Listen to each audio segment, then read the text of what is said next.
Lacrosse Association Junior A action on the JVI Sports Network brings us to the Iroquois Sports Park Center here in Whitby as the Whitby Warriors, who currently occupy first place in the season standings, face the Brampton Excelsiors.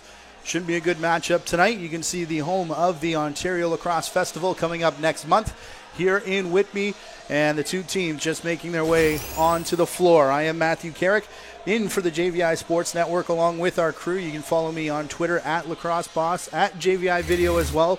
Be sure to visit our YouTube channel, youtube.com/JVI Sports Network, where if you subscribe, you'll be notified of all of our live games and the games that we upload.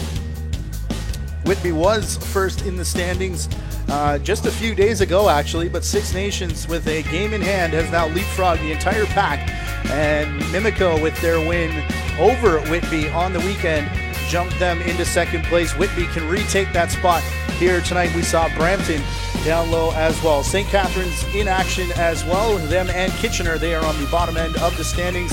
Kitchener looking to bridge that gap, now 2 games back of the final playoff spot where the season to end here this evening. As you can see, some of these teams halfway through their season so far as we close in on the halfway mark. Going to check out our players to watch this evening, and we'll start on the visiting side with the Brampton Excelsiors, and it will be their captain, number 51, Jeff Teep, who's had a phenomenal season. Missed I believe 1 game as he was playing for Cornell. 57 points though through 8 so far. The offense definitely runs through him. We'll keep our eye on number 51. On the other side for the Warriors, Whitby's captain as well, number 10, Connor Kiernan, who has 47 points. 2 of them pretty close together, but you can see a couple extra games played now for the Whitby captain. But the 2 that are definitely going to control the offense here this evening in this one. They actually sit amongst some of the season leaders here in the OLA Junior A Loop in terms of top scorers, goal scorers, and point totals, as we look at our starting goaltenders now this evening as well. Tyler Smith and JJ Jensen have pretty much split time in between the pipes, but they go back to Smith here this evening. 5 games played, just a 1-1 record, 28 goals against in those 5 games, as he's had a pretty good season so far. Brett Dobson will wear number 39 tonight, and he brings his 3-1 record through 6 games and a very low goals against average as well into the pipes. For the Whitby Warriors, they'll wear their home whites and work left to right in this opening period. Brampton with the purple and gold going right to left. Glad to have you with us, ladies and gentlemen. It is Junior A action on the JVI Sports Network, as Kyle Krotman has the ball in hand.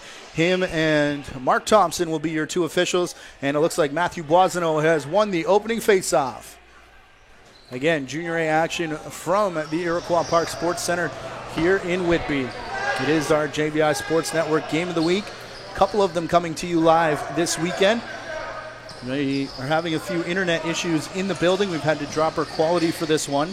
So throughout the evening, you'll have to bear with us. We will repost a full high-def version following the game tonight. Should be available sometime tomorrow, as the first save is out of the way for Tyler Smith. They'll roll it up to Connor McClellan as well. McClellan puts the brakes on, and he'll push it into the corner. Big collision, though, in on the boards.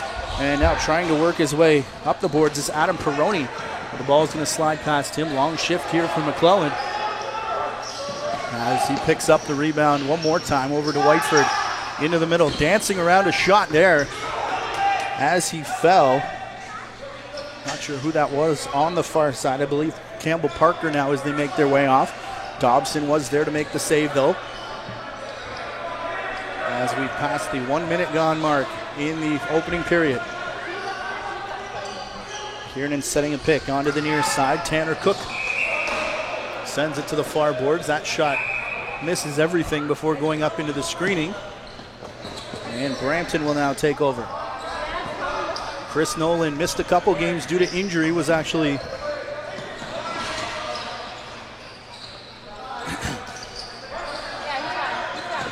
one of our games we did served a game misconduct that was meant for, we believe, could have been one of his captains, as the official was about to take him off the floor. But Chris Nolan stood up for the captain and admitted he was the guilty party and went off the floor. Tyson Gibson now taken down. Good to see Chris Nolan back for Brampton as a big defensive stand there for the Whitby Warriors. Has them with the ball back. Tyler Ings bringing it up the floor from the face-off dot now and into the offensive set. Dawson Theed puts it onto the boards for Dyson Williams. Cross floor pass. Tanner Cook takes the shot, and Smith able to make another save as he corrals that in the stick. Up the near side for Jake Boudreau. Boudreau quickly pushing it down for Clark Pedersen. He was looking for Campbell Parker on the crease, and that one just rolls away from Parker. Big collision on the far boards, double teaming the ball. Now Brampton player comes to help out. I believe Campbell Parker is the Brampton player in there. Now it will be dug out by Whitby, and they'll send it up the near side floor. Matthew Boisano, one of the premier defenders in the Junior A circuit, actually played for Canada's national team last summer. Just before the playoffs, actually. Got back just in time to suit up for Whitby as Dyson Williams comes in again. Big double team on the ball on the top side, and then as the shot came through to the crease, big collision involving Luke Van Scheppen and Bryce Yetman, I believe. Yetman, another player who took a while getting back from NCAA assignment, but he has been on fire since coming back to this Whitby squad. As Parker has it in the corner. Pass there from Teat intended for Pedersen, hit off a body, as now to be played back by Kyle Vince. Teat around the far side. Quickly on him though is Ethan Schott, and his stick check pokes that one free, and it'll be played up by Keenan Cook. As we've just about played 4 minutes here, still looking for our opening goal from two teams that at least historically have been offensive powerhouses.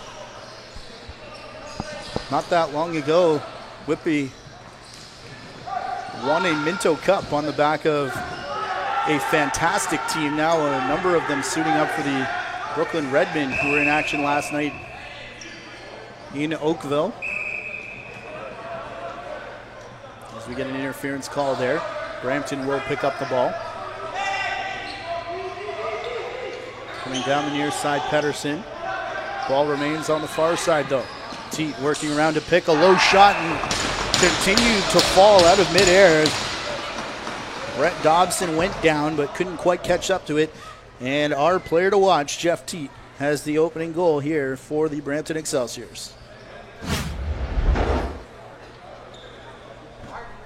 A lot of work being done on the far side. A pick from Whiteford. Teat's going to work around that in a sidearm shot. Just gets in behind Dobson.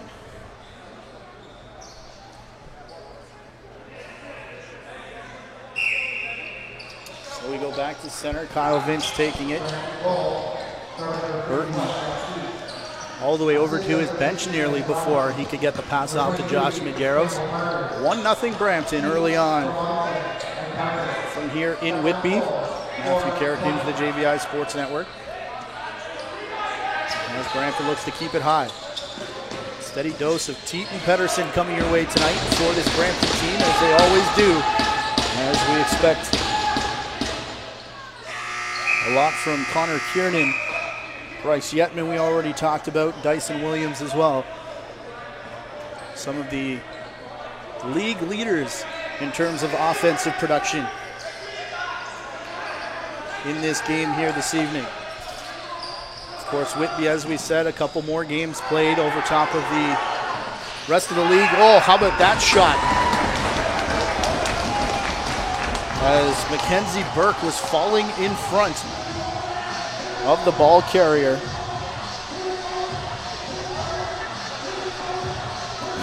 Trying to get a read on who that was. Possibly, Dawson Teat is high. Yetman works his way down low. He's actually going to go in behind the net. And Graydon Hogg with the seeing eye shot that finds the top corner and evens things up 5.5 minutes into the first period. Clark Pedersen to Jeff Teat. He'll rip a shot, and that one off the near post and bouncing down the floor. Off the bench is Parker. It's going to flip to Gibson. Now Pedersen to the far side. Whiteford, Pedersen. And Gibson again. Tyson Gibson, as I was corrected on Twitter earlier this week. I have a habit of confusing him and Travis Burton, the 17 and 19, but we'll try and get that corrected here this evening. We've seen Brampton a couple times already this season, both up in Brampton and I think once in Burlington as well, if I'm not mistaken. All those games available on our YouTube channel. As this one passed across and the defense covers nicely, but another player circling the crease takes a shot there as Tanner Cook nearly corralled it back when it will be picked off and brought down the floor by Jason Walker. And Walker stopped in his tracks by Dyson Williams, who runs the floor. Mostly a offensive player, but getting back nicely on that rush. James Whiteford, now Jeff Teat. Back into the corner again for this Excelsior squad. We're without Theo Dole. We've got a holding call coming. No Riley Curtis, Austin Hazen, Carter Hastings, or Matt Vince, or Connor Lease. Those are players on our score sheet. Not in the lineup, as Whitby looks like we'll send Adam Cromer to the box for holding for our first power play of the game. Power play that has been pretty good for this Brampton squad, fourth in the junior A, as you can see, with just south of a 32% average, 13 goals so far. Whitby's penalty kill, though, almost equally as good, as they convert just less than 79% of their chances, but 8 shorthanded goals would be the big mark to look at. Teat down to the corner, a bit of a double clutch there, so they have to go back to Whiteford. Whiteford has a shot off the boards, bounces right back to Gibson, and Teat to Pedersen in the corner, trying the quick stick across the crease, and it'll be drug out by Whitby, though. 10 count is on as it's shoveled up towards center and down the floor. Warrior bench screaming for the holding call as they just got one. Cromer remaining in the box for just over 1 minute left. As Brampton now getting reset. This one skips away from Gibson. Knees hard on the ball carrier. We mentioned the shorthanded play of Whitby. Ryan Barnable nearly had another one. He had a couple breakaway chances earlier in the weekend when they faced Mimico. We talked about that game a little bit already, and now the dunk shot. There it is. 9 shorthanded goals on the season now for this Whitby squad. And they want the ball, as it looks like this could be the first in the junior career of Ethan Schott. Schott has Boisano with him on his wrong side, and Matthew Boisano immediately recognizing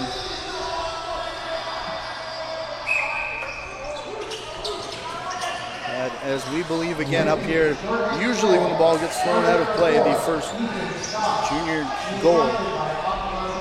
Big tie up in the corner here. Keenan Cook shoving his man away. It is going to be Brampton that comes away with possession, though. You can see still on the power play, as Teat will have it up top.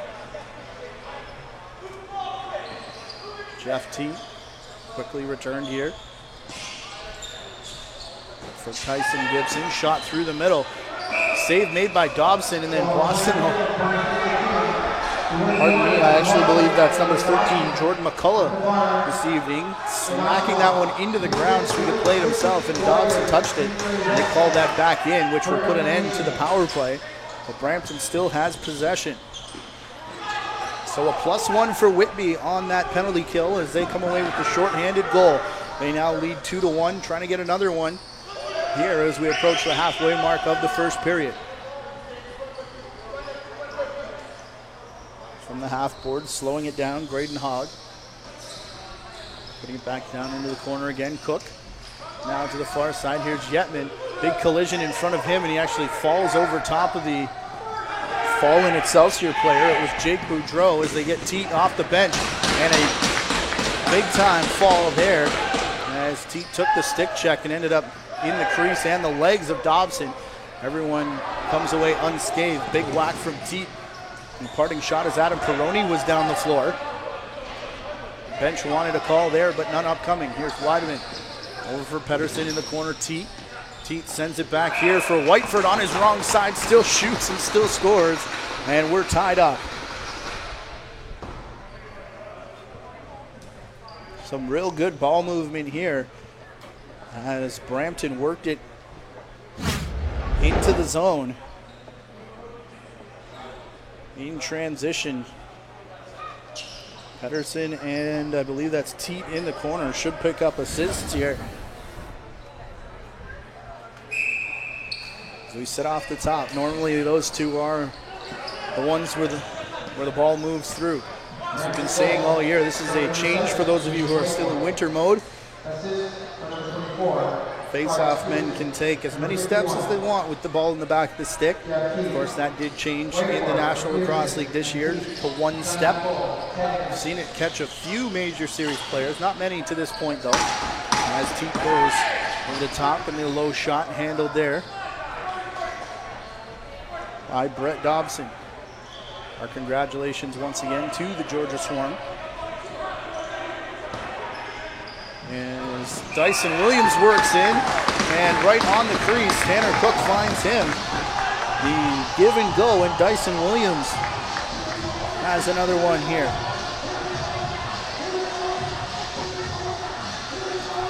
3-2 now for Whitby.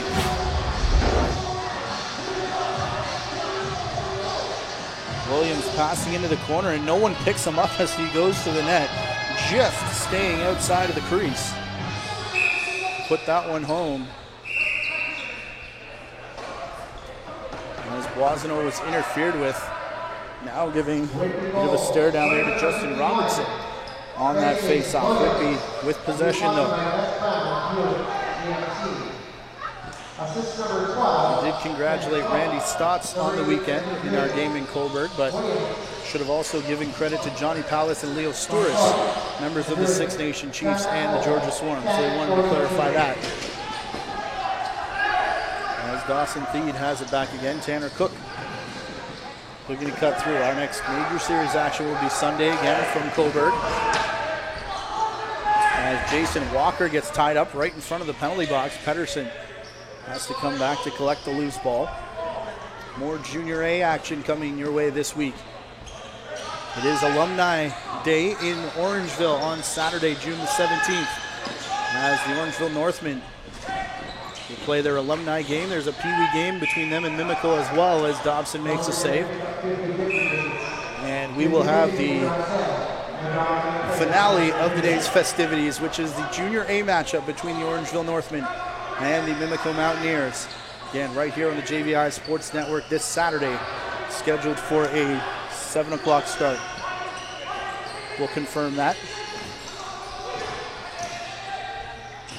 As the Excelsiors try and go high here, Luke Van Scheppen looking to bring it down. 5 on the shot clock for Whitby as it bounces harmlessly into the crease.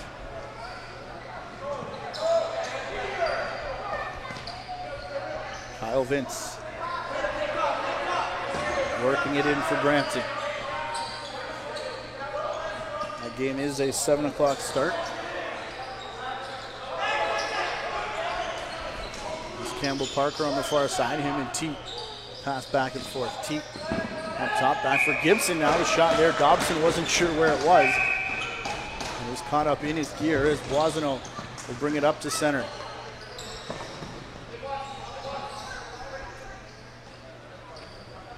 We've got to get size stats on Matthew Boisano because definitely one of the smallest players out there, but always plays way bigger. As a brief ball on the floor. Dawson Theed able to pick it back up. We're going to get a penalty here to Brampton as Dyson Williams puts it up top. Shot does come from Tanner Cook right at the end of the shot clock. But we'll get the penalty call from Kyle Kropman. It'll be a holding the stick call to Mackenzie Burke. It will also be a timeout on the floor as goaltenders take a water break. This is somehow every arena we go to in the summer is a extremely hot one. We talked about this on Sunday. Cobourg Community Center seems to be the only one with air conditioning. We're doing okay up here with the fans, but okay night down on the floor as well, as it's been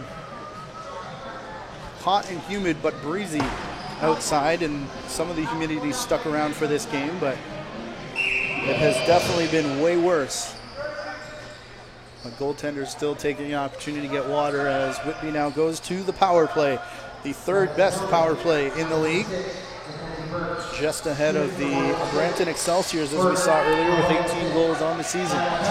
This one's skipping away, and penalty kill for Brampton, not as good as they are sitting 11th.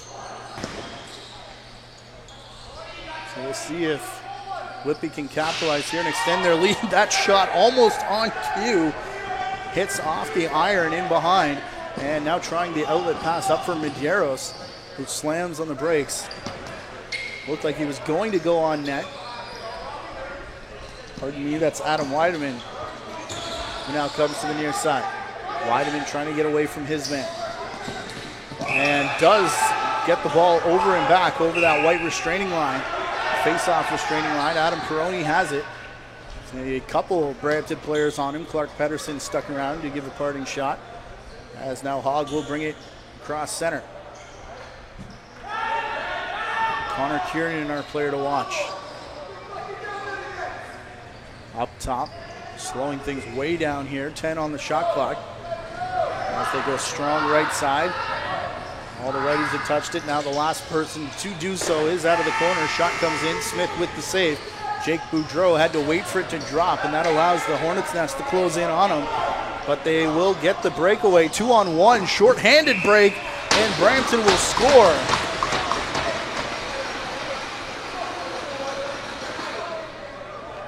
Teat, second of the game, with an assist to Justin Robinson, who did all the work coming up the floor.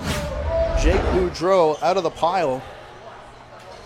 And unfortunately, the rebound won't take us all the way back to it, but we catch Robinson giving to Teat and putting it home.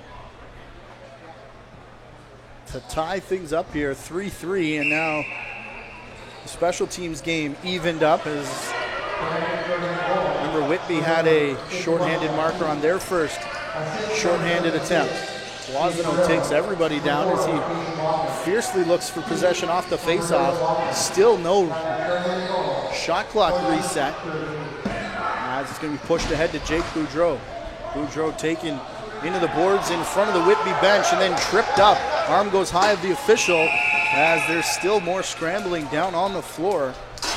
As the shot comes on the crease from Jason Walker, and we'll get a penalty here to Whitby, just as Brampton goes back even strength.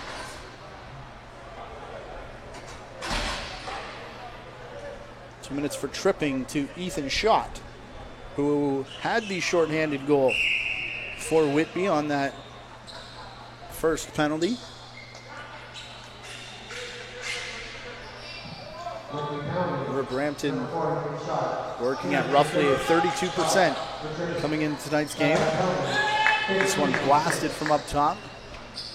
Save made by Dobson. We're in the final 5 minutes of period number one here on our game of the week in the Junior A. Parker to the crease. It's going to roll into the corner. Picked up by James Whiteford. Teaton Gibson now playing catch. Over to the left side. Teat with it again, hanging on. Shot clock at 15 as they release. And this one off the, took a short hop off the backboards, went way high as Teat played it. Corner was open there for Gibson. Taken away last second by the shoulder though. And another 30 seconds here as the power play half over for Brampton. Teat. Now Gibson closing the distance, again looking for that corner over the left shoulder, and again Dobson making the save. Boisano close to going back in, now takes a bump into the boards, and they do get it up to center. And too many men against Whitby, as it looked like Connor Kiernan may have jumped early on the white bench. And that's met by a crossbar shot from Campbell Parker. It's going to bounce all the way in front of the timekeeper's box. 25 seconds left in the power play. Closing in on 3 minutes remaining in the period. Gibson and Teat playing catch into the corner for Pedersen. Pedersen will go to the middle to set a pick.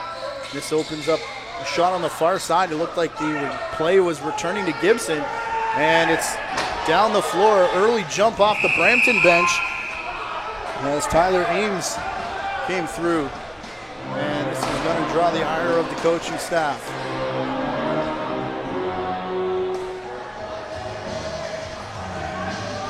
Minutes left in the first period.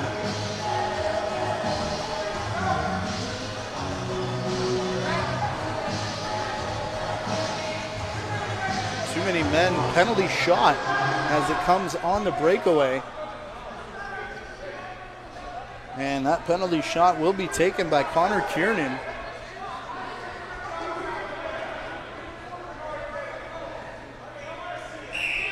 Kyle Kropman with the explanation, and they're still going back and forth on the visitors' bench. Meanwhile, Kiernan slowly making his way through, and we'll get a face-off at center as he tried a couple moves coming in, and then the last-minute shot looking high over the left shoulder of Tyler Smith, who took it away.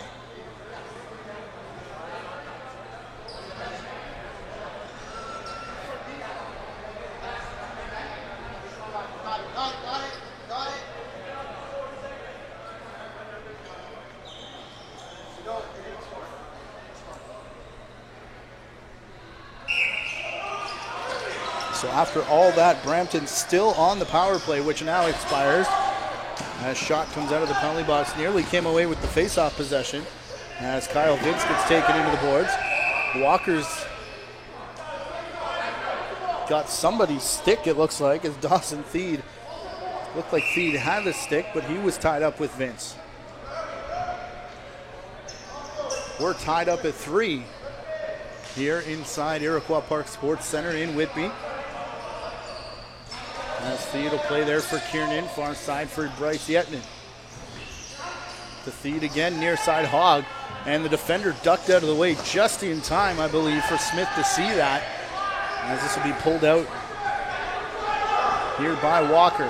Quickly down the floor for Boudreau. He's got Pedersen with him and Teat. Teat quickly to Pedersen. The shot there and rolls through.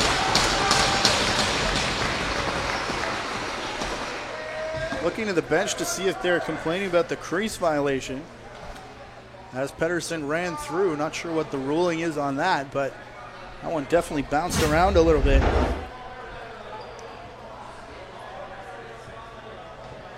Will be Boudreau, Teat, and Pedersen takes the shot and then is going to run through. Doesn't try and pick it up again, though, as you can see, briefly loose. And then going in the back of the net. Every league has a different interpretation on how that's supposed to work.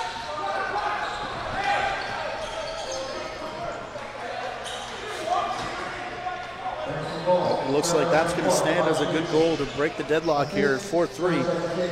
He's wearing the 2-minute warning.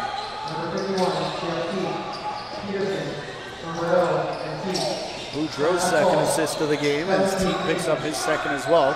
He's going to take top spot here as Gibson puts him in the corner for Pedersen.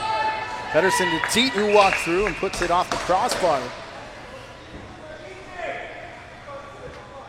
before it goes up out of play. Here's Pedersen. Teat. Final 90 seconds. Brampton leads by 1. Whiteford, huge pick on the far side. As Parker returns it to him, it's off the tip of his stick and rolls harmlessly into the crease of Dobson. Up for Cook now. Brief look at the players coming off the bench, but then Keenan Cook shoots it off Smith. Cook is going to retrieve it himself. Gets filled in by the double team. There's 4 Brampton players all in the corner here, fighting for this loose ball as we go last minute.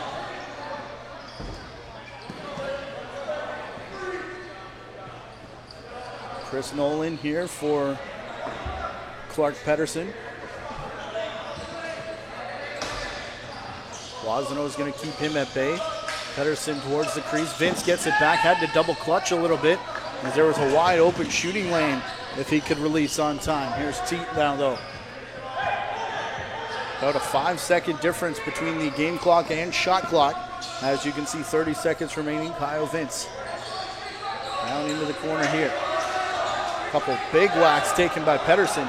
Picked up by Boisano and Whitby, and they will indeed take the timeout with 15.9 on the clock left in period number 1.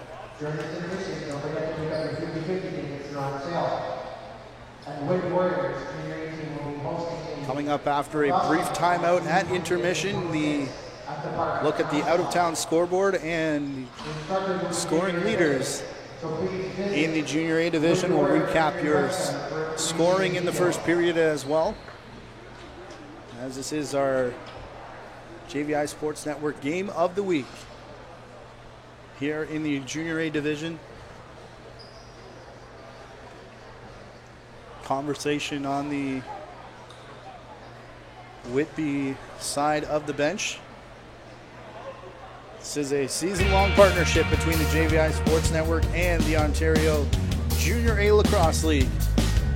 Here in the Ontario Lacrosse Association, we want to thank them for their support, as well as the support of the teams involved. And if you'd like to be a sponsor of one of these broadcasts, we've had a few people reach out to us. More information on that coming very soon, but still looking for sponsors for these Junior A and our Major Series summer broadcasts as we take you season long here in the OLA. Here's Cook into the corner for Feed. 5 left in the period though, as they go Yetman now for Cook.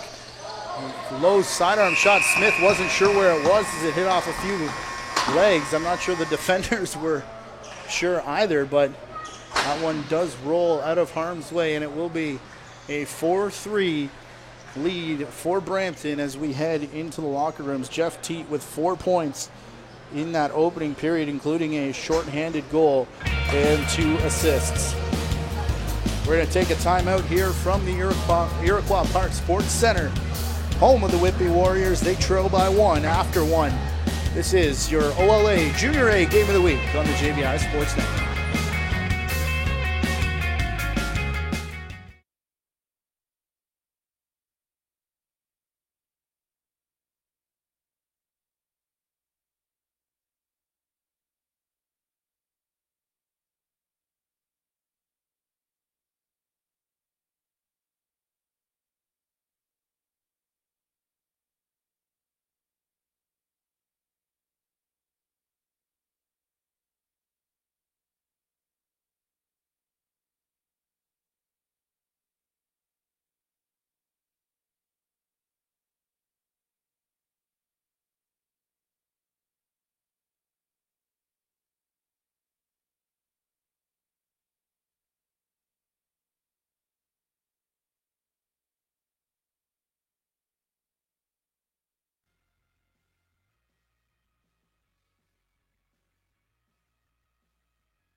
Back live.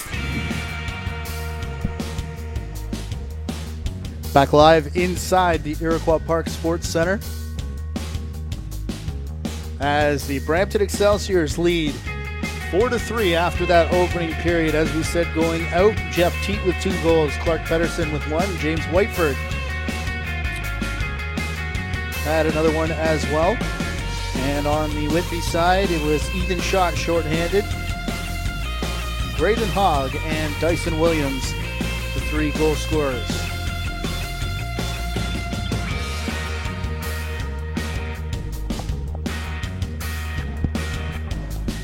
Here's a look at your points leaders in the entire Junior A division. We show this to you because at the top, Jeff Teat for Brampton, Connor Kiernan for Whitby, Clark Pedersen is up there as well. Ryan Smith putting together a fantastic season for the Burlington Chiefs. And Tyson Gibson, Chris Boucher also out of Burlington. Tyson Gibson, Bryce Yetman, and Dawson Thede round out the top 10 players who are in this game here this evening. And you can see what they've done to this point so far. So almost a who's who on offense. These two sides in the Junior A division. It is our game of the week on the JVI Sports Network. As the opening faceoff will be dropped back, Jake Boudreau falls hard as Whitby's going to pick it up, going to the crease. Tyler Smith manning the net to our left here in the second period, as Brett Dobson remains in the crease for Whitby as Teat will bring it in with the Excelsiors first offensive set of the second period. Pedersen to the outside.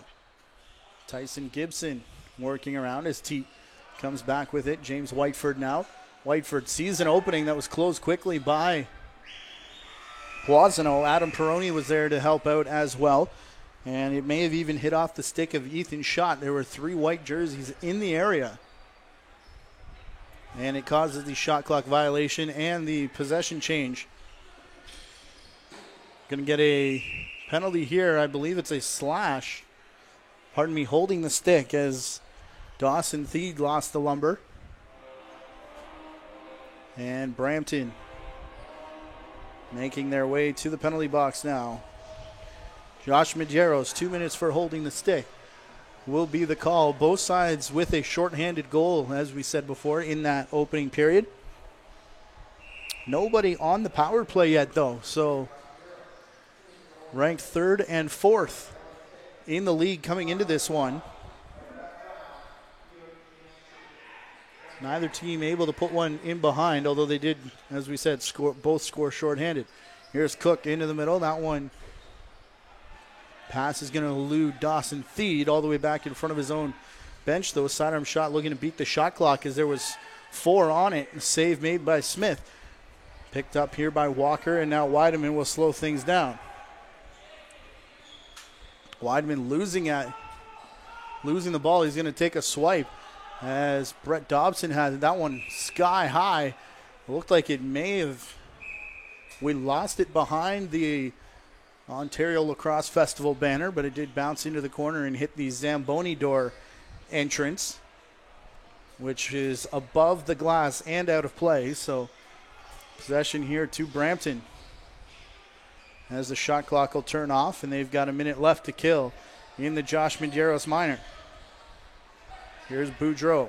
Barnable and Boudreau. A couple of whacks on the stick of the ball carrier. Seth Van Scheppen up high. Teat being worked over on the near side. Off the far wall, though. Full split save from Dobson to turn that one away as it rolls into the near side. Now without the stick, Ethan Schott ends up losing his stick again. Schott still with it. He'll bring it up over center, and then I'll pass off to Yetman as they get the power play unit back on for what could be the final opportunity with 20 seconds remaining. Yetman to the corner. Out from behind the net is Thede, and his pass looking to the top for Kiernan. Went over his head, and Dobson had to come out of the crease for it. Thede Big whack for that loose ball. As Luke Van Scheppen was standing over top of it, Chris Nolan comes over to express his opinion as we go back to even strength here. Team into the corner as Pedersen comes in to take the shot, and that one's going to pop out the back of the stick of Kyle Vince. Circling in front of his own bench over to the half boards now for Pedersen. Teat and Medeiros. Medeiros from the circle, big time swim move, now switching hands. He's going to flip the pass over here for Parker, and Campbell Parker trying to beat the shot clock. Sends that one off the backboards. What a catch by Point Streak man. Down at the timekeeper's bench. Saving some of the equipment down there. Yetman for Dyson Williams. Tanner Cook into the corner. A couple stutter steps as it was brought up top. Now Yetman turning a shot there from the wrong side by Graydon Hogg. Smith is able to save that one as Weideman will come over center. He's got Adam Turner in his face as he'll now switch off and posture up on Seth Van Scheppen. Teat finds Van Scheppen, who stayed on the crease. Another loose one in the crease of Dobson, who was down, and it just skittered off to the side.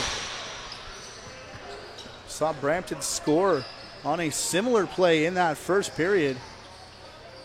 That one very close in the crease of Dobson again. 4.5 gone in the second period. Still 4-3 in favor of Brampton. Make it 4-4.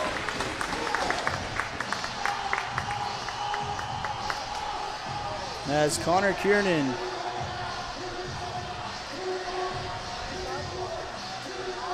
will strike for Whitby.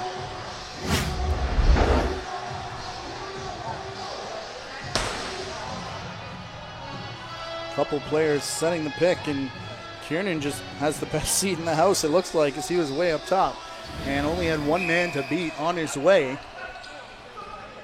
And he evens the scoring here as we're close to 5 minutes into the second period. Same thing happened in the first as both teams took a couple minutes to settle in.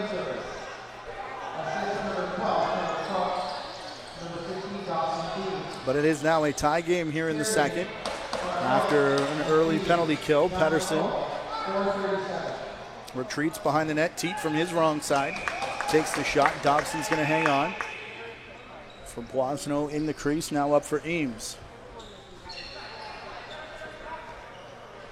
Tyler Eames jogs it as far as the hockey blue line, but no further. As Graydon Hogg will slow down. Devin Pfeiffer now. Continue working it around. Now Pfeiffer again. Couple players get followed. The offensive player, I believe, who was setting a pick, followed him to the middle, and just a whole bunch of floor opened up for Pfeiffer. Couldn't do anything with it, though, as now here comes Weideman back the other way, and his shot's going to go wide. Trying to corral it is Gibson. And a big collision there as Ben Utrosa came flying off the bench.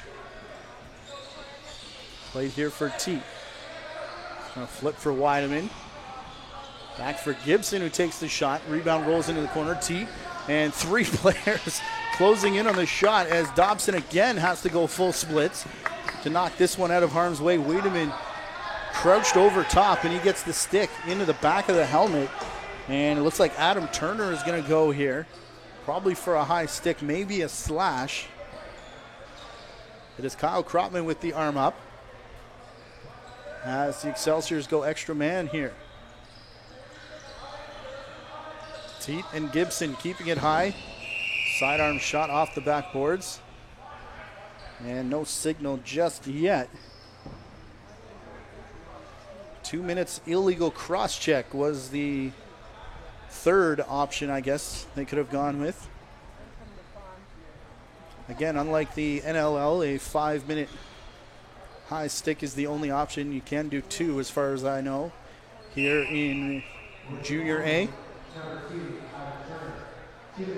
But some of the more experienced referees who do have that experience in the National Cross League do shy away from it, calling it either a cross check or a slash if it gets up into the face. Here's Gibson Gibson plays it off the glass to himself. Nearly got a third opportunity as that one rolls harmlessly in on Dobson.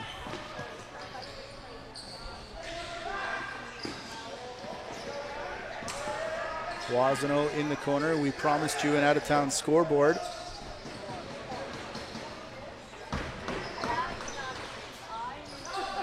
And we will give it to you. Kitchener-Waterloo facing the Peterborough Lakers tonight. And it is the Braves leading 5-4, and that's your score right here as well. Another short-handed marker for the Whitby Warriors. My goodness, they're going to want to start the game man down.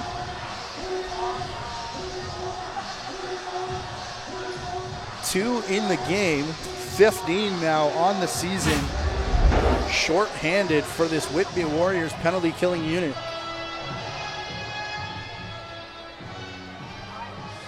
And this one's a beauty from Tanner Cook.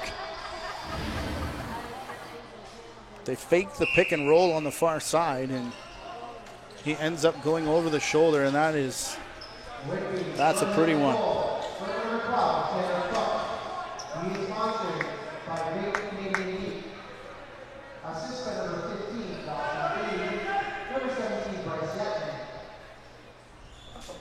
Twelve and a half left here in period number 2. Whitby now leads by 1.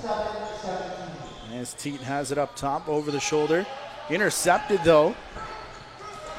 As Ethan Schott will run with it. This is still shorthanded for Whitby, looking for their third man down goal of the game. And big drop of the shoulder there from Dawson Theed into the pile. Theed going to chase it down as Robinson postures up over top. Justin Robinson first one in. Couple Whitby players. Now Whiteford comes in to help out. Chris Nolan waiting for it to sneak free. Don't see a lot of digging going on, but the ball does work its way out of the pile and back into the crease as Smith picks it up, and Turner's going to leave the box. And we'll go 5-on-5 here. Still looking for our first power play goal of the game, but we've now seen 3 shorthanded, 2 of them on the side of the Whitby Warriors. Here's Teat. Turner on him, Teat all the way to his wrong side. What a find there, what a pickup from Gibson, and a couple shots that had Dobson down, and they can't put it home as Gibson retreats all the way up top, chasing that loose ball down. Teat again. Looking here for Whiteford.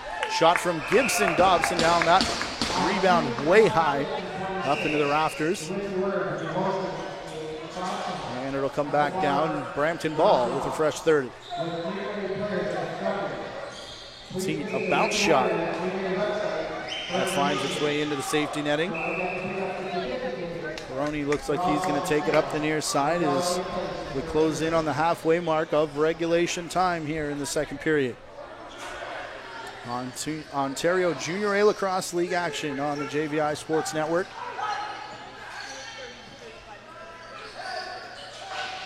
Here's Dyson Williams coming through as his shot sent Smith backwards into his own crease. As now Whiteford, more quick stick work in along the crease. Pedersen was trying to connect with Seth Van Scheppen. Just couldn't do it as we now pass 10 minutes to go in the period.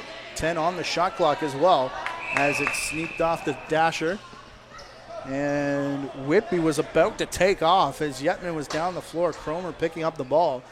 We're going to get our first set of offsetting penalties.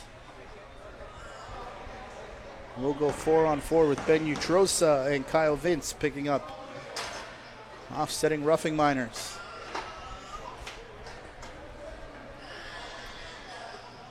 Someone's not happy about it, it sounds like. Whitby was about to take off with that ball, as we said, so they'll retain possession here as we go 4-on-4. Around the corner, Tanner Cook, and close to the crease, as both officials are now in the crease of Tyler Smith. And the Excelsiors are headed down the floor Dobson reaching for it.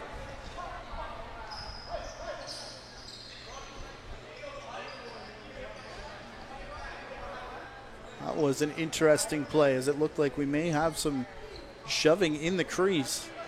The trail official came way in deep, and they both got caught.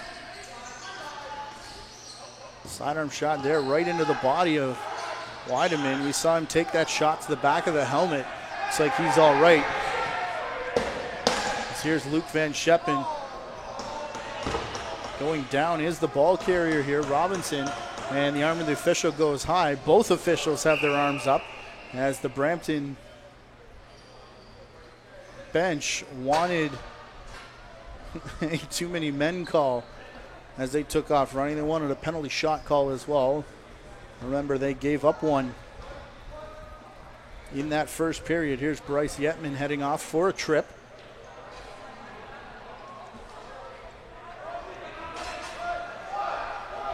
So the Warriors are now in stack penalty situation as there's 59 seconds left in the 4-on-4 between Utrosa and Kyle Vince. Up top for Teat, though. Onto the crease, a couple dance steps there from Campbell Parker. And now Schott will be swarmed by the double team. Kept the stick high, though. Schott hauled down, still waiting for a call, none coming as Parker's going to draw it out, and Schott puts his shoulder into McClelland on the way by. Parker up for Teat, 20 seconds left, 4-on-3 in favor of Brampton. 8 left in the period. Pedersen's shot off the backboards. This one goes all the way to the restraining line, but not over it. As Whiteford gets to the crease, and there is our first power play goal of the game, and it goes Brampton's way. Their first of the period, coming just over 12 minutes in.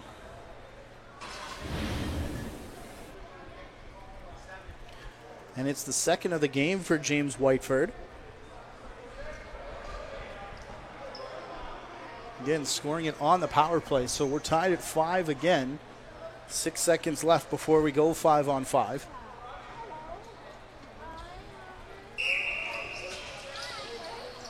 As Whitby draws the ball free on the face-off, and we are all even on the floor. Full strength both sides, as we've got 7:45 left here in the second period. Coming up at intermission, earlier on in the season, I had the pleasure of speaking with Dean McLeod. If you haven't seen that interview yet, we will air it at the second intermission, so be sure to stay with us for that. As Smith comes out of the crease. Bouncer up for Jason Walker. He'll get it over center, now head off for a change as Parker takes the floor, and Pedersen behind him. Robinson heading off with the face mask hanging off his helmet, so he got involved with somebody as this shot hits off the crossbar and all the way down the floor for Brampton. Vince for Teat, and just a little bit behind Gibson there. So Gibson has to retreat to the wall to play for it. Teat now here for Parker. A high pass for Gibson, who spun back and shoveled a backhand in on Dobson. Real quick changes here for Brampton. No wonder Whitby wants the too many men call. I don't think there's any violations over there. They're just streaming off in droves, recognizing this is the quick change period. As Kiernan takes the shot, now he's going to try a second one, diving through the crease, and a full head first slip and slide. So he goes in front of Tyler Smith. Right back for Weideman. To the far side, Pedersen now, 6 left in the period. As Pedersen gets taken down, ball's going to scoot away. Yetman picks up. Adam Peroni runs down the near side. Peroni looking for help. Bit late change developing here as Boisano just now making it to the bench. Yetman staying on the floor. His shot bounces just wide as there's 10 on the shot clock. Recovered by Brampton though. Robinson, after getting the face mask fixed, back for Weideman. 3-on-1 for Brampton, and they throw it away. Jason Walker swiping at it. Now a couple big whacks on the eventual ball carrier as Boudreau is down the floor. Back and forth mistakes now turning it into fast-paced action. Either way, Whiteford will find Pedersen on the far side, and another split save made by Dobson to keep it in front of him. 5-5 in the second period with 5 minutes left to go. Eames flipping to Kiernan. Kiernan trying to send it into the corner. Got there, but unable to connect with Tanner Cook. And Dyson Williams gets his stick. Caught up in the midsection there. It looked like of Josh Majeros. And Dyson Williams will get a holding penalty, which has been the name of the game so far, as this one was oh so close for Brampton. Jeff Teat in front fakes, and this one's going to find the crossbar and go all the way down the floor.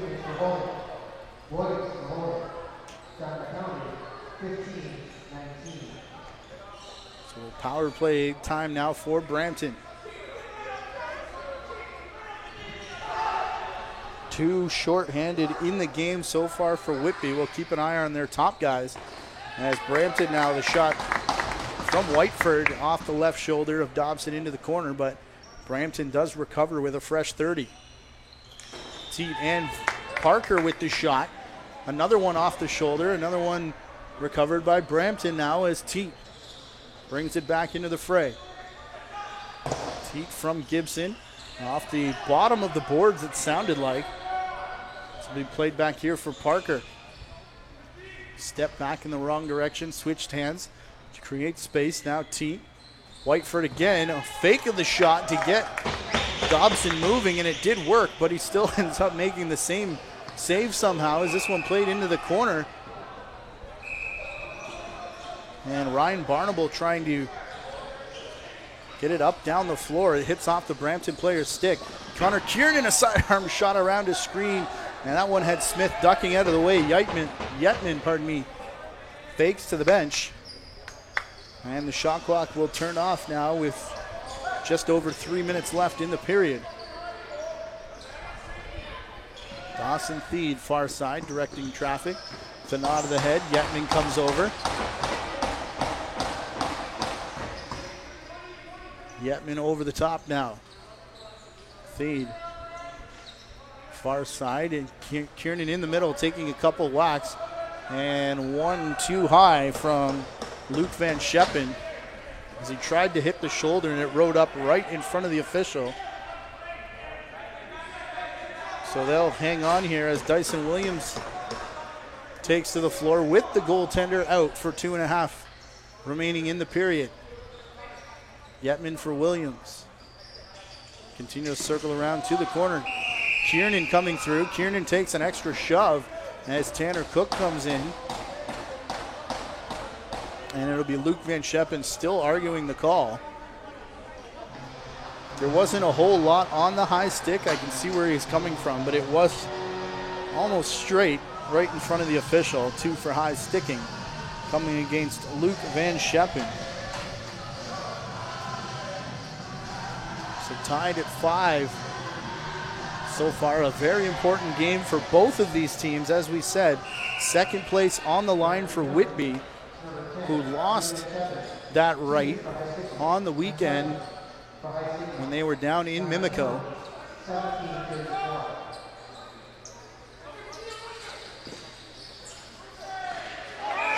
Shot comes through as Kiernan puts it in the corner. A couple sticks flying after the fact.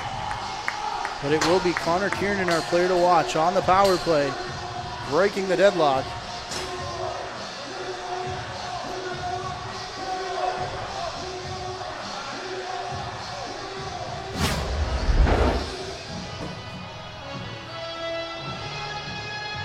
Kiernan's going to start this, works around a pick. The return pass, shot and a goal as Boisano took off as if he had won the face-off, didn't quite have the ball secured. So now Van Scheppen spins out of the way. Tanner Cook lets him go over to the far side. Gibson rips one off the backboards. It's going to bounce all the way back out for Seth Van Scheppen now. To the half boards for T. Bit of a shove there from Tanner Cook. He comes back over Parker. Big collision and then a full high bear hug afterwards as well on Campbell Parker, pardon me, from Tanner Cook. And KW, it was 5-4 last we checked, and now 8-4 as they start to put a run in on Peterborough, who's running out of time a little bit in the season. Just with one win so far, that one very early in the season against the Six Nations Arrows. As we do this game here tonight, just the only loss on the season for the Arrows as well. He tried to take the shot through the body of Adam Perroni, and Perroni's going to head down. He's got one with him, takes the shot himself. 5-hole was there, but Smith takes it away with the stick as we near the final minute of play here in period number 2. 1, 2, 3, 4, 5, 6 purple jerseys. And a goalie. And now there's a whole lot of arguing and fighting over who's going to get the ball and give it to the official. Brampton looked like they had too many, which I think was the call. There's 2 down in the zone there. 3, 4. 1, 2, 3, 4. And I think if we 5.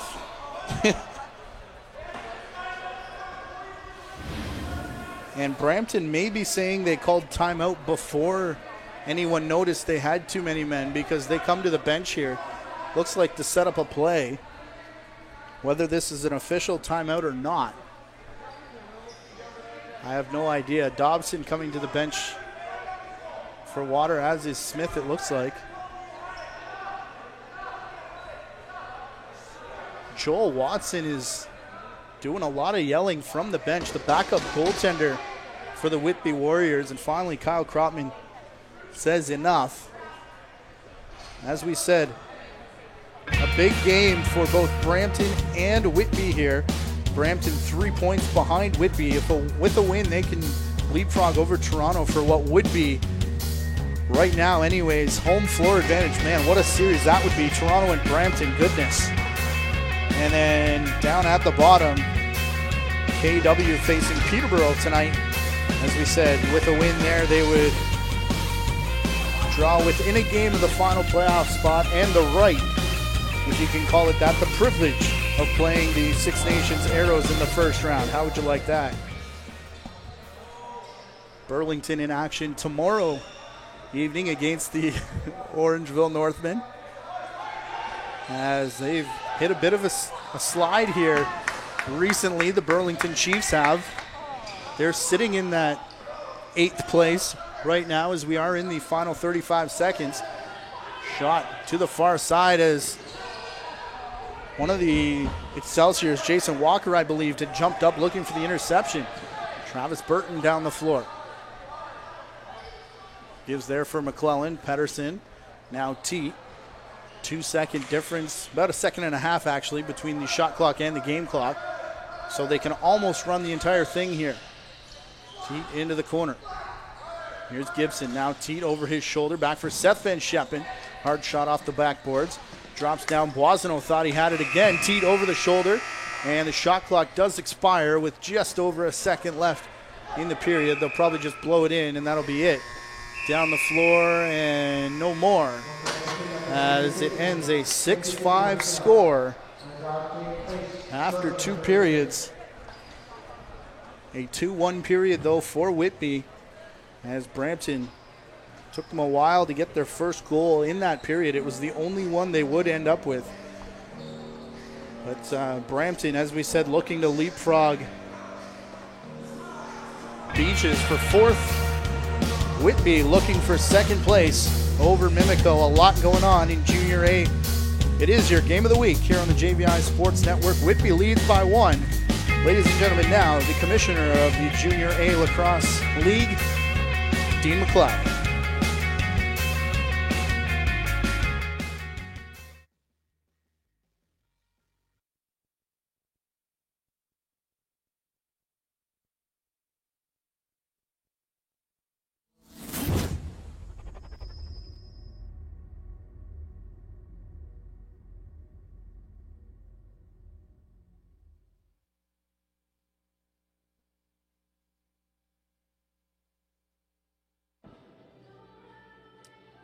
Hello, everyone. Matthew Carrick here in the press box of the Brampton Memorial Arena in Brampton, Ontario, joined by a very special guest, the Commissioner of Junior A Lacrosse for the Ontario Lacrosse Association, Dean McLeod. Dean, a great night ahead of us here behind us. The carpet's down here at Memorial Arena as the Brampton Excelsiors are going to face the Six Nations Arrows. Let's talk about the change on the floor first. I think it looks beautiful. Well, first of all, Matt, thanks for having me. And regarding the carpet, yes, it does look great. It was over at the Powerade Center in storage for 3 years. It was basically wasting over there. I got the idea, talking to a couple of the councillors, to bring it over here. I met with some city fathers high up in the city, 3 gentlemen, and we went from there. Basically, I got to give a shout out to the city of Brampton, both councillors, the mayor, the staff that I met with. They brought it over. They saw the value of having it here, how it enhances the games, and the most important thing in my view is when we host the Minto Cup here in September. There's going to be August. There's going to be absolutely no chance of having any wet floors now, and this arena is notorious for get a rainstorm, get the humidity. You wouldn't be playing lacrosse in here. But the most important part to me is the youngsters, like 5, 6, 7, right from 4 or 5 years old, right up to 40 years old seniors are going to be able to play on here where they didn't have that opportunity over at the Powerade Center. Well, I was going to say, we've already seen a few Junior B games behind us. The majors are going to be in here as well. Such an iconic building, I think, when you talk Brampton lacrosse as well. There was really no question this is where the Minto Cup was going to be should Brampton host it. Well, that's true. It's a matter of cost. The cost of this building compared to the Powerade Center, and it's like night and day. I'm not going to name figures, but it's enormous. And the city of Brampton very graciously stepped up and gave us a generous contribution of $65,000 to go towards the hosting of the Minto Cup. And myself personally, I'm just very, very thrilled being the commissioner of the league and being a fellow that was born about 10 doors south of here. I watched them build this building as a 4 or 5 year old in 1950. I played all my hockey, minor hockey, junior hockey, lacrosse in here, and it is one of the most iconic, along with New Westminster, Salmon Bellies, Queen's Park Arena, historic arenas in Canada. And to bring the Minto Cup back here to be played in 2017, to me is an enormous. Yeah, I grew up in Brampton as well. I know what this building means to this community, lacrosse community. It's great to be in here. The carpet looks fantastic. We got to work on air conditioning, though. I know you got some friends now in City Council, but our thanks to the city of Brampton. 2 great teams here tonight in Brampton and Six Nations. They've been near the top. We know what Orangeville's done. I've seen Burlington a couple times this year. They look fantastic. Mimico made a great run last year. Just seems top to bottom, this league is just getting better and better. There's a lot of parity now, and these 2 teams right here with the Minto Cup, Brampton isn't an automatic entry. The 2 teams that play in our Ontario finals will be the Minto Cup participants from Ontario, and there's 5 or 6 teams that you've just named. every one of them's got a chance. And probably more than that. They were just the top of my head, but Well, we still haven't even seen what everybody has, right? Yes, well, certainly to have the inaugural game. I know the Junior Bs played in here last night, but to have the inaugural Junior A game in here with the Six Nations Arrows and two of the top teams, basically two of the top four teams, it's going to be a great game, and I think the fans of Ontario watching Junior A lacrosse, we had a great season last year, and I believe this year there should be more parity. You named two teams, Mimico and St. Catharines. They're young, they're on their way up. I haven't seen Mimico play. I haven't seen St. Catharines. Toronto Beaches, I saw them. They lost by 1 goal to Six Nations. Right. Now, and I'm fully aware that there's kids missing at this time of year. I'm sure that these two teams tonight have 4 or 5 kids still in school, but by the time the 1st of June comes back, the teams will all be at full strength. And any Friday night you come in here or go into the Nations or up into Orangeville, Whitby, I was down seeing them. They were down 6-1 to St. Catharines. They came back and won at 9-8. So just a great game, and we're in for a good season of Junior A lacrosse. Yeah, and there is great lacrosse all across the province. We just happen to be here tonight. Junior B, Junior C as well. Get out there and support your local club. But another way you can do that this year, the JVI Sports Network partnering with the OLA. We're still kind of working out some of the details roughly, but hoping for, I guess, a game of the week so you, the fans at home, can be part of this as well. Yes, well, Matt, Gary's down at the beach tonight. Whitby's in there. The Whitby general manager and the Beaches general managers are sitting down with Gary. We have a schedule. There's probably going to be about 14 or 15 league games on. That will equate to probably 2 games a week. It's going to be free. There's only going to be one that's going to be delayed. That's in Six Nations. Getting into the playoffs, there'll be a couple games a week in the quarterfinals, semifinals. We get into the finals. They'll all be, they're going to be pay-per-view then. All of the Ontario finals and, of course, all of the Middle Cup will be pay-per-view that give the exposure to the Albertans and the British Columbians, and a lot of people in the Northeast United States, too, do pick up the games. So we're thrilled to be able to finally get some of our games webcast, and why we're putting it on free is just to build up a fan base, and when the important games come along in the playoffs, then it's going to be pay-per-view. All right. I guess that's it for Dean McLeod. We got a game to watch here behind us. It is Six Nations. It is Brampton Excelsiors. Dean, thank you very much for your time. Congratulations for everything you've done here in Brampton for this building and for bringing the Minto Cup back to Brampton as well. Okay, well, thank you very much, Matt. It's my pleasure anytime.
Back inside the Iroquois Park Sports Center, this is rink number 1 the home of the Whitby Warriors, as well as the Brooklyn Redmen in Major Series Lacrosse. Tonight, though, we are focused on the Junior A Lacrosse League, and pay attention to standings spot number 3 and number 5. Those are the two teams in action tonight. Again, Whitby and Mimico, a season-long battle. Of course, Whitby look behind them, trying to gain ground on Toronto, and then the logjam that is Brampton, Orangeville, and the rest. Brampton, again, can leapfrog Toronto and can be in a spot to have home floor advantage. They are hosting the Minto Cup, as Dean McLeod said, but are not guaranteed to be in it. It would be the two teams playing for the Ontario Finals. The host is no longer guaranteed a spot, so some work for them to do in order to get there. Whitby as well, now sitting in third place. These are the points leaders, as we said, coming into tonight's game. This does not include Jeff Teets' 4 points. Connor Kiernan with 2 more goals to add to that as he continues to lead the league. Ryan Smith, Chris Bouchy, and company will be in action tomorrow night facing Orangeville out in Burlington at Central Park Arena. As it looks like we're about set to go. Junior A action next comes your way on the JVI Sports Network on Saturday. Mimico Mountaineers and the Orangeville Northmen. That one from the Bunny Barn on Alumni Day up in Orangeville. But right now, period number 3 as the Whitby Warriors lead 6-5. They also start shorthanded, which to this point this season has not been that much of a hindrance. 15 shorthanded goals, including 2 tonight so far as they lead 6-5. They are back even strength, though, as Brampton has it. Teat with the shot off the post, it looked like, and then back into the body of Brett Dobson. Looked like the official was about ready to call that one a goal as it was rolling, just went wide. So now this one will be picked off. Whitby coming in, crashing into the defender. Tanner Cook forced wide into the corner, and then looking for Connor Kiernan. Whitby Warriors have to lead the league, I think, in players with K sounds in their name. Connors and Kiernans, and it's a whole bunch of them. There's also a number of players whose names start with D, which could be league leaders as well. Gibson into the corner. Kyle Vince, Seth Van Scheppen, Jeff Teat. Teat and Van Scheppen playing catch as it rolls back into the corner for Kyle Vince. Kyle Vince crashes with the defense. Now Pedersen loses his stick as he's met by Keenan Cook. Told you.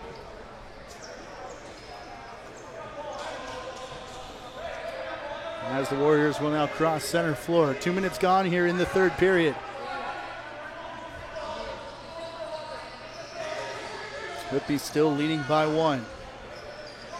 Major Series fans, we do have a game on Sunday as well. Cobourg Kodiaks and Peterborough Lakers from the Cobourg Community Center. That game here on the JVI Sports Network.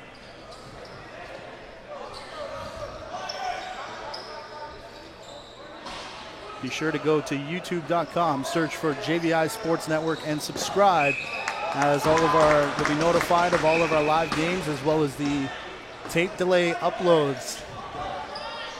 As we said, some internet struggles at the beginning of this game, so we did drop our quality. We are recording at high quality, so should we need to, it'll be uploaded in HD following the game tonight. Kiernan taken into the boards on the corner. Played back by Devin Pfeiffer. Pfeiffer working over center with it. Pfeiffer passing off and then colliding in the middle.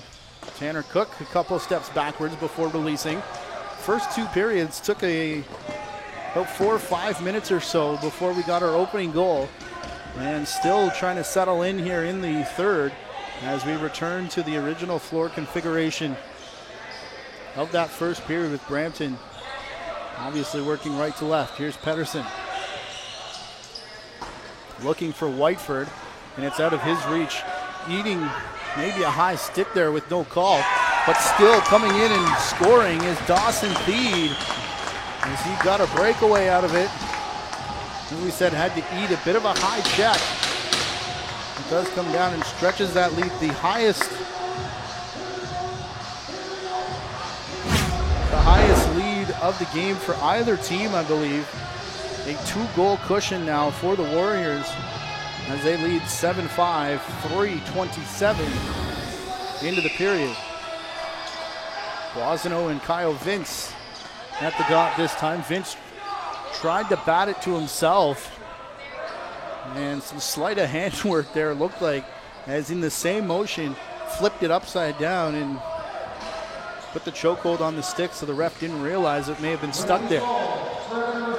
Pedersen, the swim move, the pick and the roll now for Gibson, and the return pass just wide.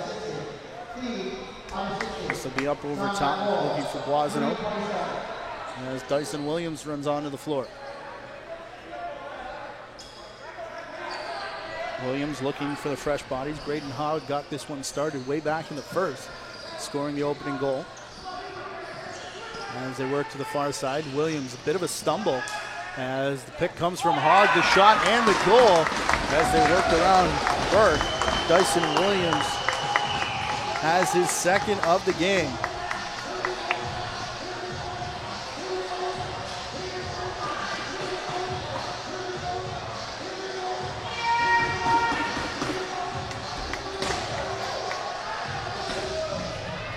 Dyson Williams with his second, to pick around Mackenzie Burke, and he looks skyward afterwards as Graydon Hogg sets up Dyson Williams, who now thought that was Williams. Pardon me, it's Adam Perrone coming in to take the face-off. I was a little shocked there, to be honest. About ready to say he could do it all. As Pedersen is going to be pushed wide by Ben Utrosa. Second intermission in KW. They lead 9-5 now over the Peterborough Junior Lakers, who have had their struggles this season. That game, we understand, getting started a little bit late as there are some massive traffic issues on the way to St. Catharines.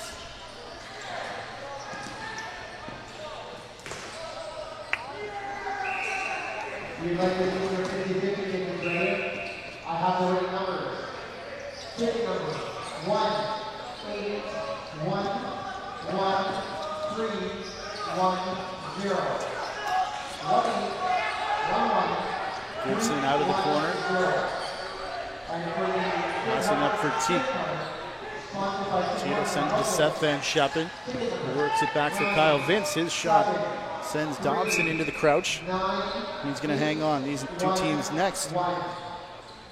Brampton will be at home on Friday at the Memorial Arena with that beautiful carpet we featured at intermission against KW.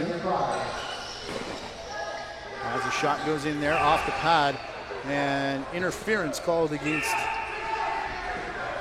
Whitby. I believe that was Ryan Barnable taking his man hard into the boards.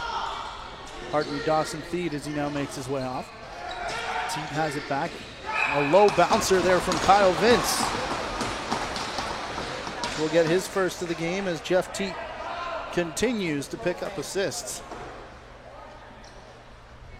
We've got him for 3 now, and may have missed a few in there. As Pedersen looks like he's going to get one as well.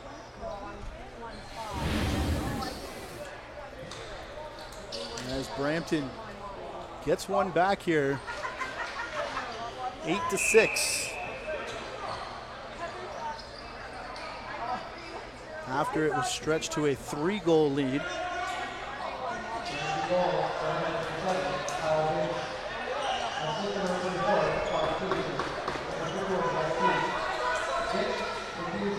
Vince looking to pass to his man. Sit in the corner. Bit of confusion here as the most recent Brampton goal has yet to go on the clock, but it is 8-6. 6.5 minutes into the final frame.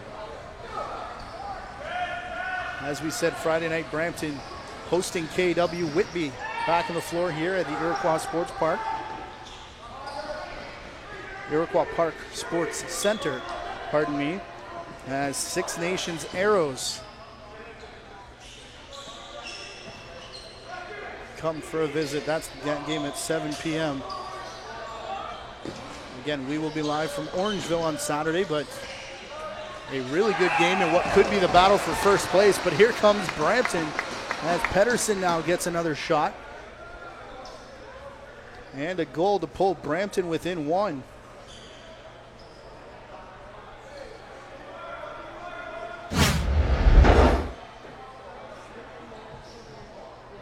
Big fake on the top hit, and Pedersen,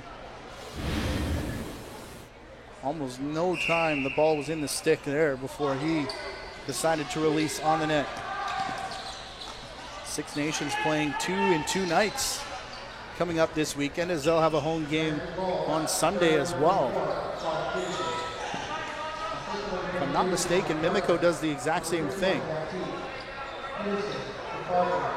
So the teams that are in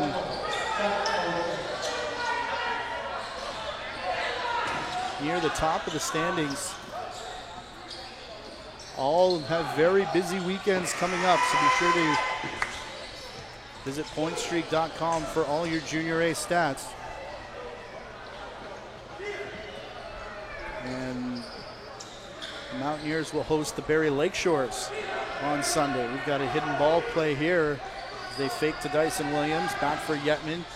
Now Kiernan. Shot there over the top from Dawson Theed. Hit off a stanchion, took a funny hop into the corner. Theed gets it again, the no-look pass from the far side. Theed in the corner, around his back for Dyson Williams. As the shot clock resets again.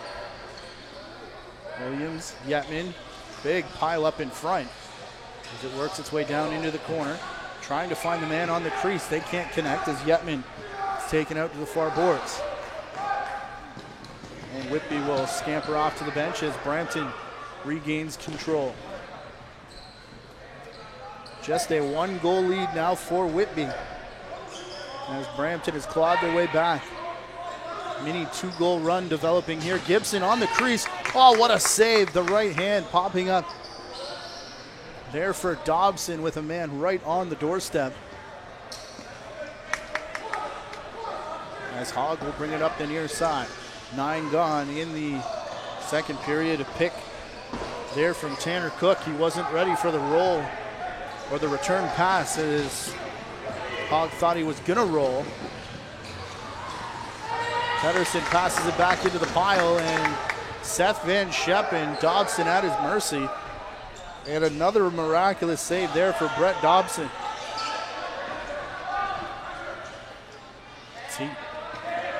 Into the corner, Pedersen pushed wide. Kyle Vince back with it. He's immediately double teamed. This one's going to be picked up by Ben Utrosa up over top. And Keenan Cook comes down with it. Played for Dyson Williams off the bench. Cook will head off. We close in on the halfway mark of the third period. Williams up top. Big time pick. The top man in keeping Dawson Theed behind the back again. 2 goals, both of them the same way, and then Brampton bench screaming for a moving pick call. They've been dancing around an unsportsmanlike manner all night long. This is going to be a thing of beauty here, though. As a pick and roll, that was the pick that they thought was the problem. Watch Kyle Vince come out of the pile, pardon me. Mackenzie Burke, second time he's got picked out of the way as a goal's been scored. But Theed, the beautiful finish over the shoulder, no look. Make it 9-7 now in favor of Whitby over Brampton.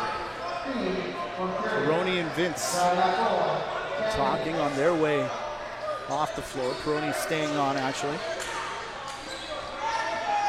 As Gibson will bring it up top. In the corner, Pedersen. Penalty coming here to Whitby. As Whiteford getting worked over by Keenan Cook. T For the extra attacker, Seth Van Scheppen, he gets a shot in. And it'll be another holding call coming here against the Warriors. Is that Ryan Barnable, I think?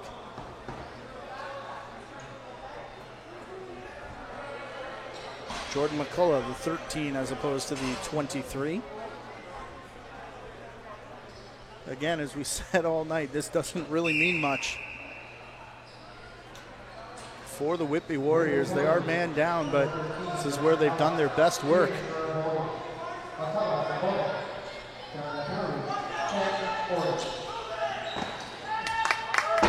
Coming into tonight, short-handed 71 times, we're being told. That is a big-time number through 11 games, I think. Can you check that? Yes, 11 games for Whitby. So they're giving up 7 power plays a game nearly.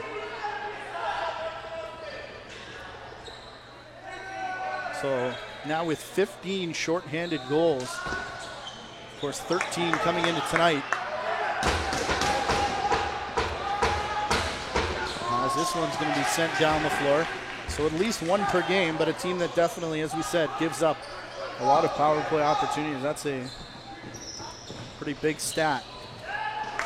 This one skips through into the crease there of Dobson, and it just hooks a little at the last second. They were trying to release Bryce Yetman. Hit off the glass by Jason Walker. 45 seconds left in the penalty as Yetman lost his stick afterwards. Was on his way to the bench anyways. Teat with the shot, rebound. Bouncing straight to Adam Perroni. Straight down the middle, he'll put the brakes on here as Connor Kiernan takes to the floor. Perroni still looking for a pass, now finds Thede. Dawson Thede up top. They work to the far side, stops right in front of the Brampton bench. Trying to push Thede across, his foot does go over the line, and Thede still not ready to give up the ball. Something happened. He's holding his face as he comes out of the pile as if he got hit high. Still paying attention there, but he shrugged off the trainer. This one will roll to the boards away from Brampton. Penalty about to expire. McCullough hops over the boards. We go even strength. Whitby getting pretty good at killing those things off, but as we said, they've had a lot of practice this season. Mark Pedersen, sidearm shot looking down low on Dobson. Able to hang on as it goes off to Adam Perroni. Perroni for Pfeiffer. To the captain and our player to watch, Connor Kiernan. Kiernan a low shot there that Smith able to save. Rebound goes up top. Here's Tanner Cook. Cook finding the cutter. Graydon Hogg can't hang on.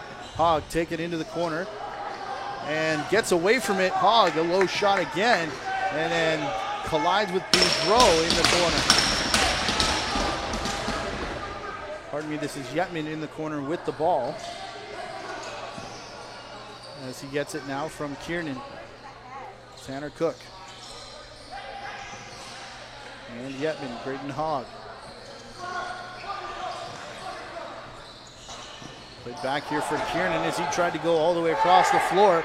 It's played for Connor McClelland, and Jeff Teat was dropped as he crossed in front of the Whitby bench.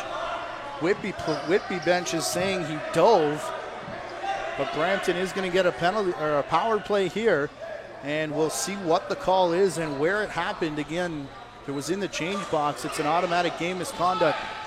Gibson with the shot off the backboards, and now we'll get the call from Mark Thompson. It'll be a trip. As a bit of a conversation in behind the play, right on the fan.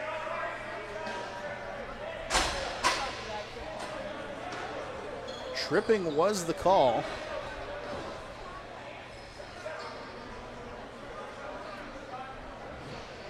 So we're going to look at what happened to Dawson Thede as he came in close to the bench. See if anything gets up in the face mask. Oh, yeah, I think so. Stick of Andrew Borgatti. trying to whack at the stick with the ball in it. Got up into the face mask.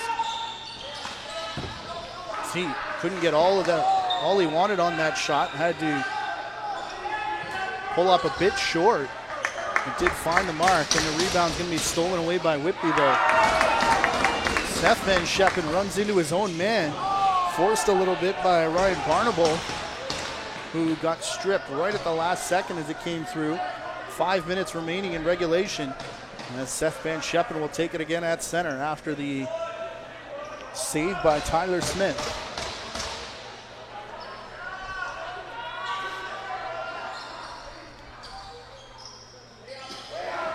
Teat and Gibson playing catch. Now they send it to the far side for Van Scheppen. His shot takes the stick out of the hands of the defender, and it's going to be picked out, though, by Whitby.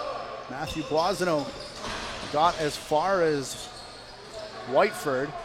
Now Whiteford getting stared down, and a couple whacks for him from Anthony Druin, I believe.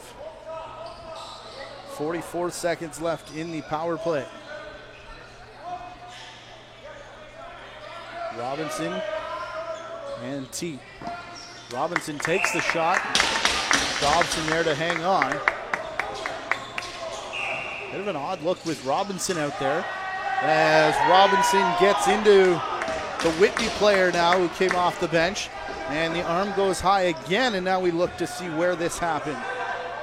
I was about to say, I wonder if Robinson wasn't out there to make sure there was no big-time violations against Teat, as now Luke Van Scheppen gets the stick up on the far side.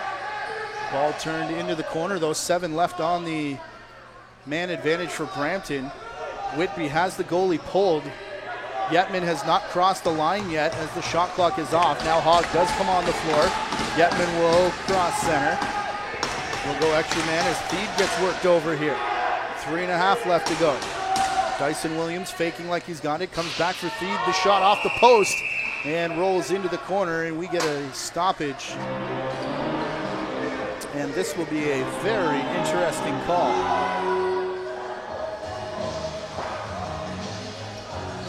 Just straight interference from Justin Robinson. So a few times we've been dangerously close over there by the change box. But the officials giving the players the benefit of the doubt. With 3.5 left to go, dare I say Whitby could make it very tough for Brampton to get back in here should they score on this power play. Tanner Cook will be up top. Looking into the corner for Dyson Williams. Luke Van Scheppen immediately on him. This one's going to scoot away from the pile. Dyson Williams and Van Scheppen tied up. It's going to be a bounce pass from Smith. Up for Weideman, though. Williams giving chase, and he does catch up to Weideman, but not before the shot was taken, and the save made by Dobson.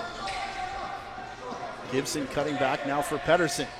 Cutting through, here's Teat. Someone's lost the glove. Oh, taking flight. Dobson went down, ball went high. Teat scores.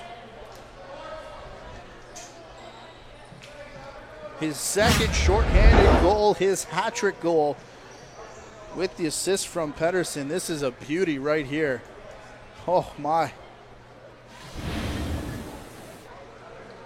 We've seen some pretty goals here tonight.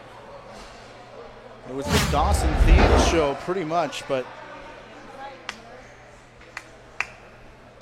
you can't crease dive here in the OLA. Your feet have to stay out, and you can see everything of Teat does stay out until that ball goes through before his body touches down, but kept the feet across the line. That is the epitome of a good goal. Hidden ball play here, and everyone forgets to take it with them. So that'll definitely give it away. 1 minute left in the Brampton penalty. We've seen 4 shorthanded goals here in the game tonight, and only 2 on the power play for all the players we've seen in the box. As Smith will hang on with 2 minutes left to go in regulation. Brampton trails by 1. Here's Weideman. 35 left.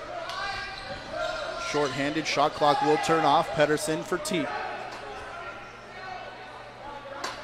Teague being worked over on the far side. Pedersen will find Campbell Parker, who comes high. Weideman, quick peek at the clock. Parker collides far side over top of everybody for Pedersen now. All four have touched it as they try and avoid being double teamed. About to go 5-on-5 here as Weideman will head off the floor. Robinson looking to do the same as Gibson comes off the bench. Gibson to touch it. Closing in on the final minute. Whiteford on. Looking to the boards. Campbell. Pedersen. Teat up top. Races across. That one just past the defender. High over top of the net. Into the corner. Whiteford postures up on Anthony Drouin. And it's going to be pulled out by Whitby as we do hit the final minute of play in the third period.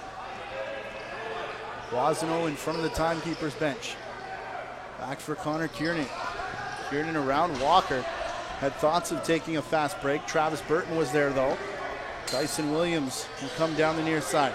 Williams passing for Theed. Cutter can't connect. In the corner for Kiernan. And it's out of the corner. We'll see if there's a timeout call.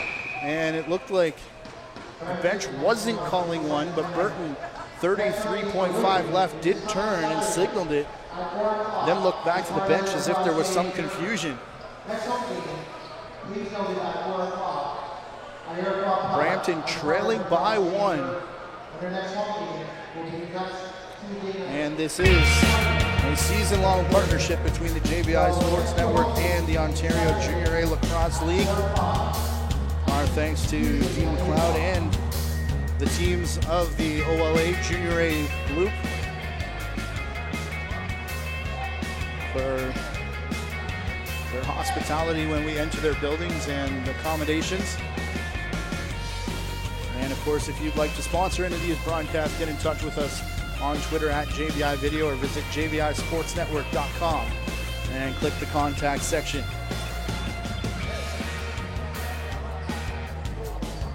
Mimico and Orangeville on Saturday, June the 17th is a 7 p.m. start. We will be live from Orangeville for that game. It is Alumni Day. Closing in on the halfway mark of the third period. 13-7 KW is the out-of-town scoreboard.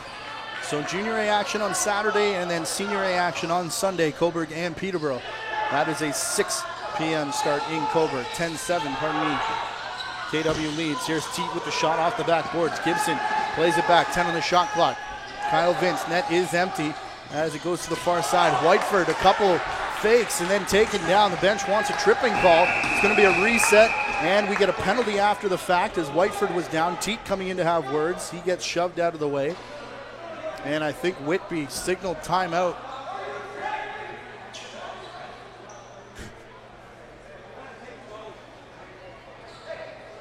As Anthony Drouin's going to be picked out of the pile to go to the box here. And that may take possession away from Whitby. They had signaled timeout, I thought. As Drouin will get a slashing call. And Brampton may get the ball back here.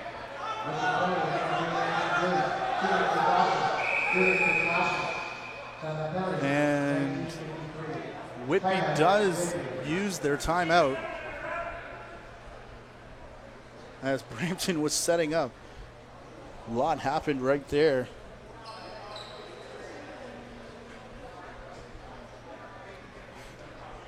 Looked like Whitby was about to get the ball. They signaled timeout. And then we had the scrum where Anthony Drouin was sent to the box for slashing. And now Brampton will get an opportunity with 7.5 left. This is Whitby's timeout.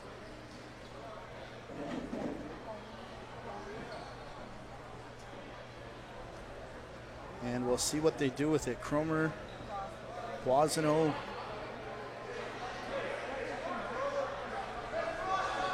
Barnable is out there. And I believe the last one is Ethan Schott. Teat up top for Brampton. Gibson, Vince, Pedersen. Far side, Campbell Parker. And it's that Whiteford in the corner. No goaltender. They go 6-on-4. Teat with the rifle shot. Pettersson in front. Ball reset. Did Dobson save that or did it hit the crossbar? Big collision in the corner. Horn is gone. Some more shoving. Whitby will win. Oh, what a play right at the end. Whitby comes off their bench to congratulate the goaltender. And we do have game over. There's the signal. 9-8 for the Whitby Warriors over Brampton here tonight.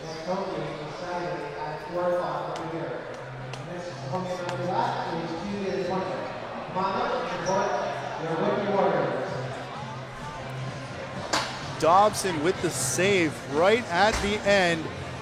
And Brampton dejectedly makes their way off the floor. Had 2 shots at the end to tie it, but Whitby will leapfrog the Mimico Mountaineers to regain second place that they lost only a couple days ago at the Mimico Lacrosse Arena.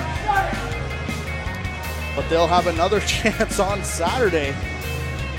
Mimico Mountaineers will, as they face the Orangeville Northmen. That is your next game on the JVI Sports Network. YouTube.com/JVI Sports Network to subscribe, at JVI Video on Twitter, where you'll find all of our games being posted. Our director tonight's been Alex Frazzo, our producer Gary Morrison. On behalf of them, the rest of the JVI Sports Network, our thanks to you, the viewers, the Ontario Lacrosse Association's Junior A League. I am Matthew Carrick. We'll talk to you next time, ladies and gentlemen.